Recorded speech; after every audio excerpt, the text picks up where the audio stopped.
Monsieur le président, monsieur le ministre, mes chers collègues, madame la ministre, mes chers collègues, après avoir souhaité au Premier ministre de rester en bonne santé à mon tour, je vais commencer par les bonnes nouvelles. Par les temps qui courent, ça ne peut pas faire de mal. Le Premier ministre a annoncé jeudi dernier que c'est en France, je cite, « que la situation est aujourd'hui la mieux maîtrisée par rapport à nos voisins ». La semaine dernière, le taux d'incidence de la Covid était de 107 pour 100 000, contre 143 en Belgique, 150 en Allemagne et 250 en Suisse. 10 000 cas quotidiens en France, contre 30 000 en Allemagne, il faut se pincer pour y croire. Mais ces chiffres sont précaires, et après avoir fait pendant 8 mois un complexe d'infériorité vis-à-vis des Allemands, ne faisons surtout pas aujourd'hui un complexe de supériorité. Ce virus continue d'être méconnu, déroutant et traître. Sauf, bien sûr, pour ceux qui ont une boule de cristal. Lors du déconfinement en mai dernier, j'avais taclé le professeur Mélenchon de la faculté de médecine de La Havane, qui avait annoncé à l'Assemblée l'arrivée inéluctable d'un deuxième pic de l'épidémie. Au même moment, son collègue, le professeur Raoult, de la faculté de médecine de Marseille, annonçait avec la même certitude qu'il n'y aurait pas de deuxième vague.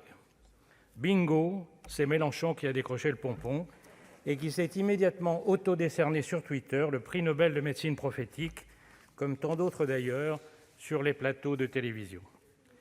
Je n'ai rien à changer à ce que j'ai dit à l'époque. On a parfois une chance de tomber juste en jouant à Paul le Poulpe.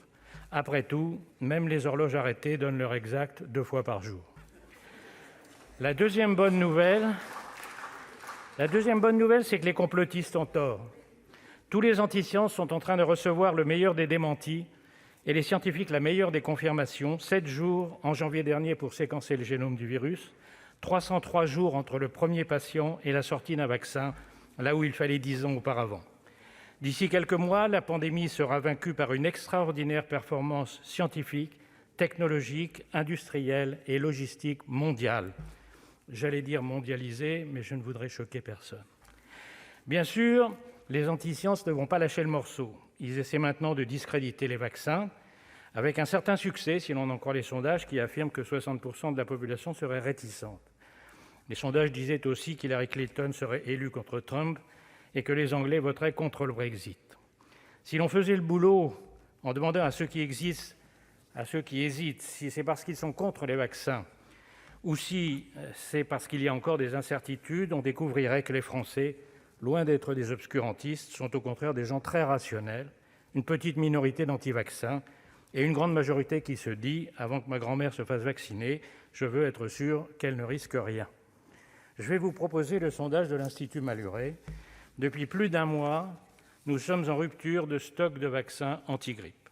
Pourtant, les laboratoires en ont produit 1,5 fois plus que l'an dernier. Les pharmacies ont été dévalisées. Conclusion, quand on propose aux Français un vaccin connu et sûr, ils se précipitent dessus, surtout quand on risque le même hiver d'attraper la grippe et la Covid.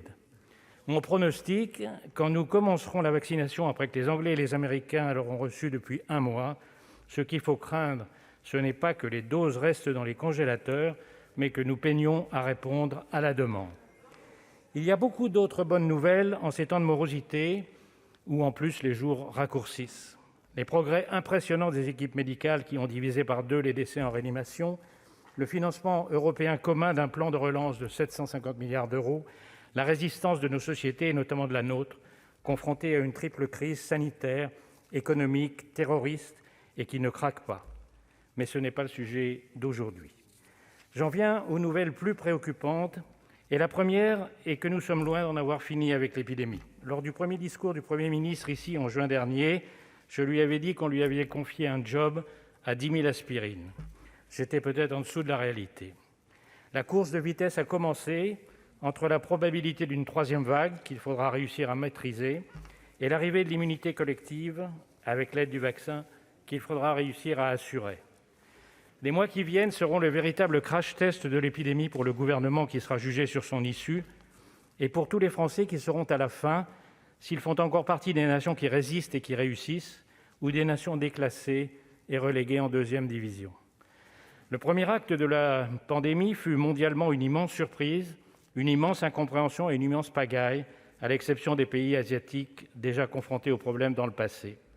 Cet acte s'est terminé par la solution la plus drastique, mais la plus coûteuse, à tout point de vue, le confinement strict. Le deuxième acte a commencé par le déconfinement de l'été. Nous avions fait beaucoup de progrès. Nous avions les gestes barrières, les masques, les tests et la stratégie « tester, tracer, isoler ». Mais nous n'avons pas réussi à la maintenir sur le terrain. La conséquence en fut le deuxième déconfinement. Le troisième acte commence aujourd'hui.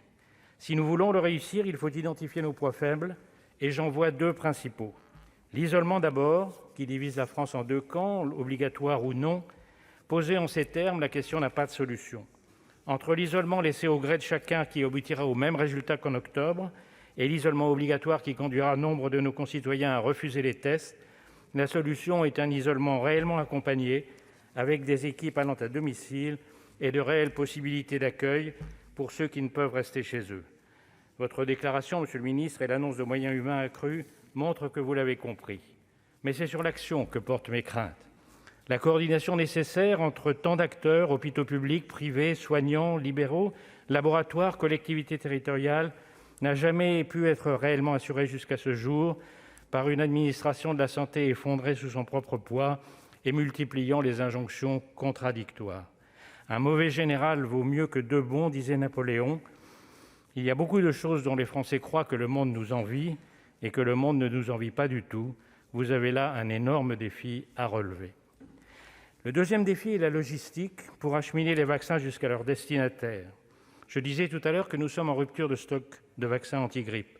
Si l'État ne peut éviter qu'un vaccin bien connu, annuel, facile à conserver, soit absent des pharmacies depuis un mois, vous comprendrez mes inquiétudes sur la capacité à assurer la logistique d'un vaccin produit à flux tendu, conservé à moins 80 degrés, commandé au même moment par le monde entier.